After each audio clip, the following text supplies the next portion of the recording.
मुखी चाल एक जन्म के लिए बंद कर दो। अभी तक जो हुआ हुआ, अब आज्ञा से चल लो, अभी परिवर्तन हो जाएगा जीवन का। कितना मन के अनुसार चलोगे, ये बहुत कटिंग करता रहता है। सत मार्ग की कटिंग करके ये असत मार्ग को मिलाकर बैलेंस बनाए रखता है अपना मन, क्योंकि मन मर जाएगा सत मार्ग में। जे भी मन मरा चिदानंद रस में प्रवेश होगा। जीवित मन भगवदानंद का अधिकारी नहीं रहता। जीवित मन अर्थात विषय स्फुरणा वाला तो मरना नहीं चाहता। उपासक मारना भी नहीं चाहता। पर ये बात समझ लो, सब जगह अहिंसा, लेकिन इस जगह हिंसा हमें करनी ही होगी। जो सब जगह अहिंसा धर्म का पालन करते हैं वो इस यहां हिंसा करते हैं, मन को मारते हैं। सब जगह हिंसा करते हैं, जो एक जगह ये अहिंसा व्रत लिए हो कि मन को नहीं मारते, वही दुर्गति को प्राप्त। एक की हिंसा करनी होगी, मन की, मन को मारना होगा। मुझे दिखाई नहीं देता किस डंडे से मारे, काहे से मारे। जहर खा ले तो शरीर नष्ट होगा, मन में कोई फर्क नहीं पड़ेगा। एक ही डंडा है जो इसको मार सकता है, नाम। राधा राधा राधा हर समय इसके ऊपर पड़ता है, इसलिए नाम जप करना नहीं चाहता और कुछ भी इससे करवा लो। हाँ, घंटों आप कोई भी सेवा करवा लो, राजी हो सकता है, लेकिन 1 घंटे बैठकर तदाकार वृत्ति से एक नाम को निरंतर जपो, ये राजी नहीं रहेगा। क्योंकि हर नाम उसके ऊपर प्रहार की तरह पड़ता है, मन के ऊपर। एक बार इसे मारना होगा। मन मारा, प्रभु के रस का अनुभव हुआ। और ये मन मारना नहीं चाहते, जल्दी कोई नहीं मारना चाहते। देखो, एक ही चीज पा रहे हो, रोटी दाल, रोज वही रोटी दाल, थोड़ा तो कुछ मन, ये संसारियों को होता है। हम बाबा जी हैं, हमें इसे मारना है। अगर कह रहे रोज रोटी दाल, रोज ही अब बनने दो, वही पाओ, मरो। ये जो विषय स्फुरणा विषय, संकल्प विषय, मारो इसको। कभी कभी तो मन बदलने के लिए, स्पष्ट देखो शब्द, मन बदलने के लिए कभी कभी हमें मन बदलना है। मन बदले ना, यही तो साधना है। नहीं, कभी कभी मन बदलने के लिए हमें मन बदलना है। शब्द ही देखो ना, कभी कभी मन बदलने के लिए कहीं दान पुण्य तीर्थ यात्रा की भावना से नहीं, थोड़ा मन बदल जाए, जैसे हरिद्वार घूम आए, थोड़ा पहाड़ और ऐसे मन बदलना है। मन को हमें बदलना ही नहीं है। तुम्हें मन बदलने के लिए परेशान होना, हमें मन नहीं बदलना। हमें श्री जी वाला मन बनाना है, बस वृंदावन वाला मन बनाना है। नहीं बदलना है इसको हरिद्वार जाके। घर में आ गए तो द्वारका को जाके घर में वास कर रहे। सही बात समझो, इसको एक में लगाओगे तो परेशान कर देगा तुम्हें। एक ही प्रकार का 1 महीने भोजन रखो, घिया की सब्जी, 2 रोटी 4 रोटी। भोजन की बात याद आते ही ऐसे रोमांच होने लगेगा। घिया की सब्जी रोटी, नहीं, वो अंदर से नहीं, प्राण पोषण के लिए पाना, चलो पाओ चल के। वो बस इसी बात में रहेगा कि यहां से देखो हो गई श्रद्धा हमारी, हम भिक्षा कर लेंगे। बिहारी जी के गोसाइयों में दूध भात का वो लेगा, ये यहां तो रोज घिया रोटी। मन मारना कोई खिलवाड़ नहीं है। बोले 2 दिन से अरहर की दाल बन रही है, आज थोड़ा बदल के, बस यही बदल की बात को रोकना है। अपने बाबा जी हैं, बदलना नहीं, रोज इसको वही जो ये कहे कि ये पाना है, वो देना ही नहीं। क्यों? हम तुझसे बार बार प्रार्थना कर रहे हैं कि श्री जी के चरणों की चिंतन वृत्ति बना, बार बार तेरे हाथ जोड़ रहे हैं, तेरी प्रार्थना कर रहे हैं। अहे मन, बहुत जन्म हो गए, तूने मुझे जो कहा मैंने किया, अब इस बार मेरी बात मान ले। श्यामाजू के चरणों, तू नहीं मानता, मैं कैसे तेरे को बदलने का अवसर दूंगा। मेरे कहने से तू नहीं बदल रहा, तो अब मैं बदलने वाला नहीं, तेरे को बदलना पड़ेगा। जिद्दी साधक, निष्ठावान साधक, मन मारिया तन बस में कीन्हा, हुआ भरम सब दूर, बाहर से कुछ दिखत ना, ये अंदर चमके नूर। ये मन की विलासता प्यारे बंद करो, इससे हमारे जन्म जन्म बिगड़ते चले जा रहे हैं। बड़ा विचित्र खेल है। तो हर समय भजन करते करते ना, वो ऐसा लगता है डिप्रेशन में चले जाए। तो 30-40 मिनट के लिए बड़ा फेवरेट प्रोग्राम हमारा है अमुक अमुक, वो देख लिया करें। ये देखो जहर कितना उगल रहा है अंदर से मन। सब बात आपकी मानेंगे, थोड़ी बात हमारी मान लो बस। वो सर्च करके 30-40 मिनट प्रोग्राम देखो, 24 घंटे के लिए उसने अपनी पूरी तैयारी कर ली मन ने। अब वो तुम्हें गिराएगा 24 घंटे, बार बार शीन ला के बार बार। बिल्कुल इसको किसी दुश्मन को मारना हो तो पहले उसके बल को नष्ट किया जाता है। कहां कहां इसका बल है उसको नष्ट करो, कमजोर करो। तो मन का बल है विषय सेवन, इसे विषय सेवन मत कराओ, ये निर्बल हो जाएगा। निर्बल मन को भगवदानंद में लगाओ तो भगवन नाम, भगवत रूप, भगवत लीला, इस पर अधिकार करके इसे भगवत स्वरूप। इसका मर जाने का मतलब अमर हो जाना। मन की वासनात्मक वृत्ति का नाश करना ही मन की हिंसा है। और जहां वासनात्मक वृत्ति नाश हुई तहां वो अमर हो गया, वो कृष्ण रूप हो गया, वो परमानंदमय हो गया। तो श्री भगवान कहते वासुदेवा सर्वमिति स महात्मा सुदुर्लभा।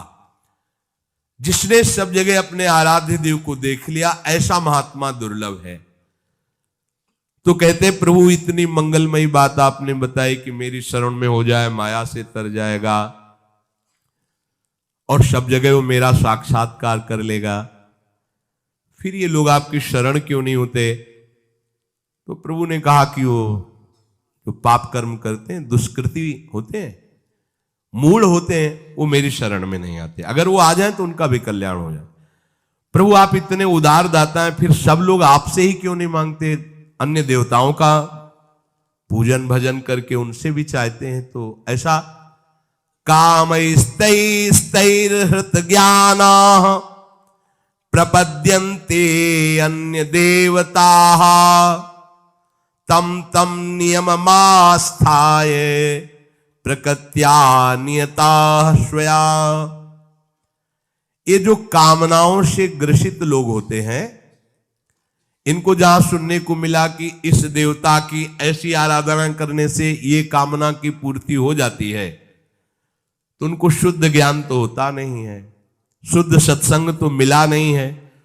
तो अपने अपने स्वभाव के अनुसार वो उस देवी देवता की आराधना करने लगते हैं।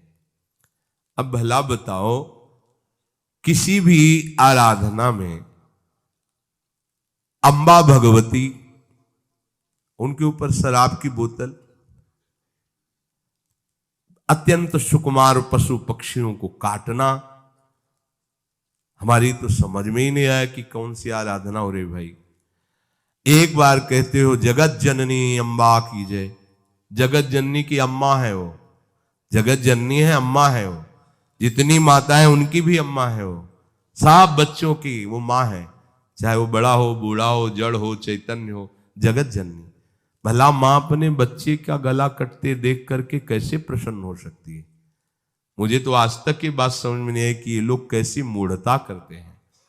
परम पावन महादेव जी के अर्धांग में विराजमान भगवती भला मदिरा का भोग कैसे स्वीकार करेंगी? शराब कैसे पिएंगी? यही की बात है। हम तो ज्यादा उनसे परिचित, परिक्रमा लगाते थे तो ऐसे चामुंडा जी के इधर मिले तो उन्होंने बताया कि बाबा हम तो रोज शराब का भोग लगा के पीते हैं, चामुंडा जी को भोग लगता है, से तो कुछ नहीं। पर हमारा ये विचार रहता कि देवी जी तो भगवान महादेव जी के अर्धांग में विराजमान है, परम पवित्र देवी शक्ति, वो कैसे ऐसा? अब आप अगर वो प्रसाद पीते हो, आपको मां का भाव आ रहा हो, दर्शन हो रहा हो, तो हमें बताओ। इसका मतलब है आप अपनी मन मानी करते हैं। शास्त्रों में तो किसी भी देवता या देवी को प्रसन्न करने के लिए जब तक आराधना कर रहे हो तब तक निर्विषय होने की बात पाई हमने, जहां जहां आराधना पाई। ऐसी आराधना तो हमने दैत्यों की भी नहीं देखी कि वो शराब पी करके कोई काम कर रहे हैं। एक ब्रह्म ऋषि की तरह उनकी जीवनचर्या हुई है जब उन्होंने कोई भी अनुष्ठान किया है।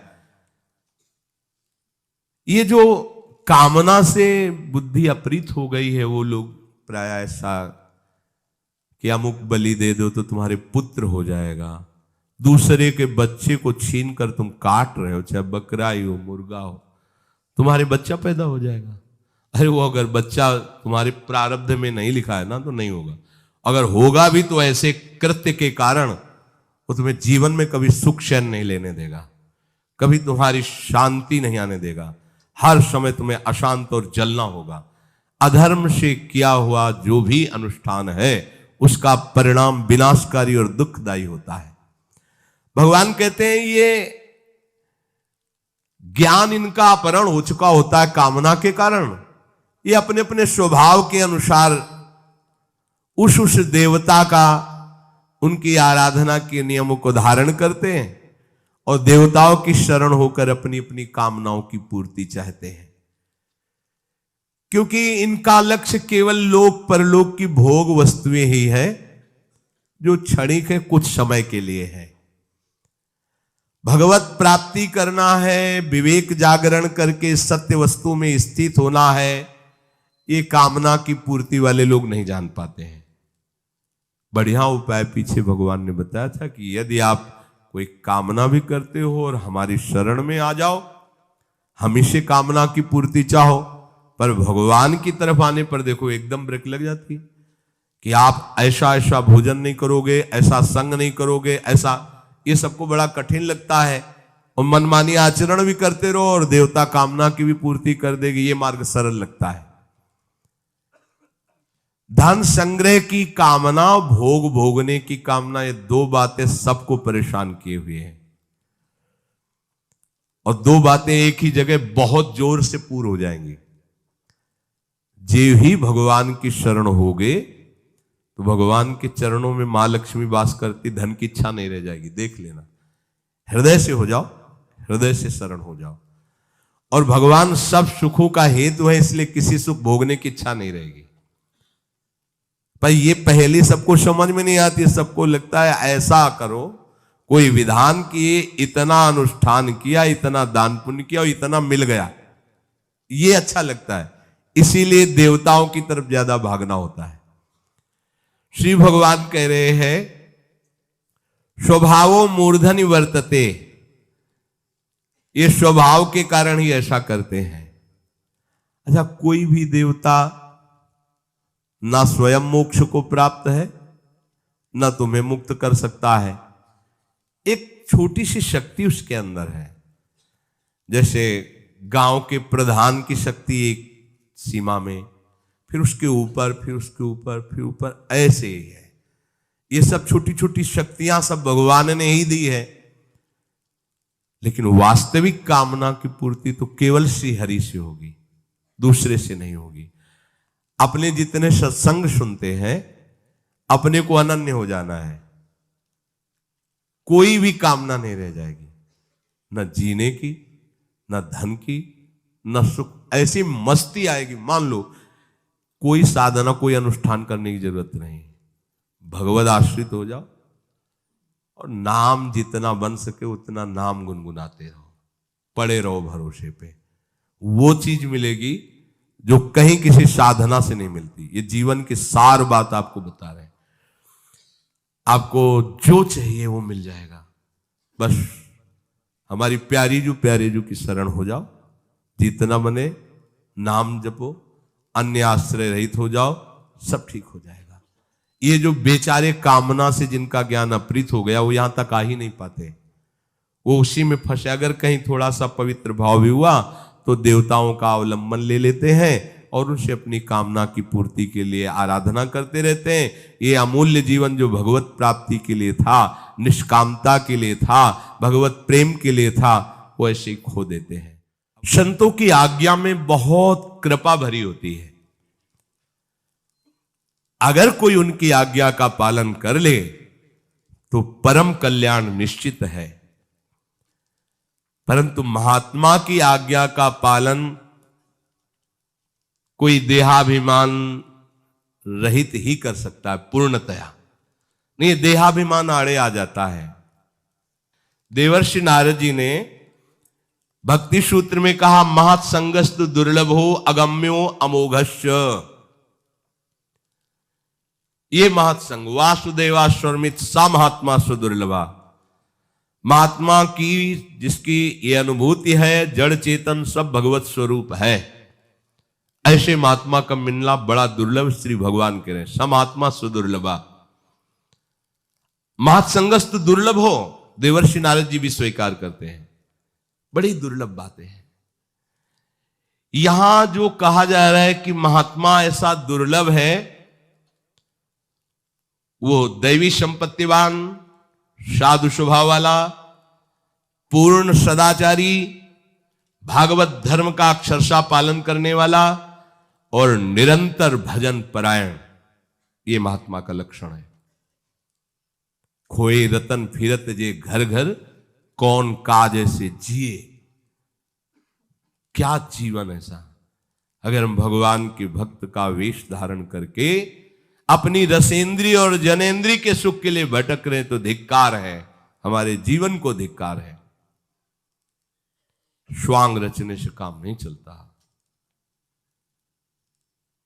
अपने जीवन को प्रभु के चरणों में जो समर्पित कर देता है वही महात्मा बनता है। मनमानी आचरण बड़ा विचित्र खेल है। हम भेष रख करके भी वही करना चाहते हैं जो संसारिक जन करते हैं। फिर हम में और संसारिक में अंतर क्या रहा? संसारिक विषयों में टूट जाता है और साधु विषयों पर विजय प्राप्त करता है। संसार में विषयों का महत्व है और भागवतिक महापुरुषों के हृदय में बमन के समान त्याज्य दिखाई देते हैं। आसपास भले ढेर लगा रहे, कहीं आसक्ति नहीं है। उनकी आसक्ति प्रभु के नाम में है, प्रभु के रूप में, प्रभु के लीला में, प्रभु के धाम में है। सच्चे हीरों की भांति ऐसे महात्माओं की संख्या बहुत नहीं होती।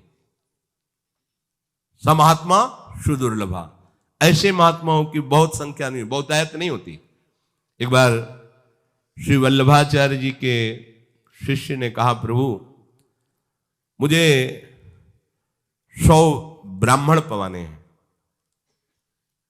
अब बड़ा अच्छा है, किसी भी एक वैष्णव को पवा दो, 100 ब्राह्मण का फल प्राप्त हो जाएगा।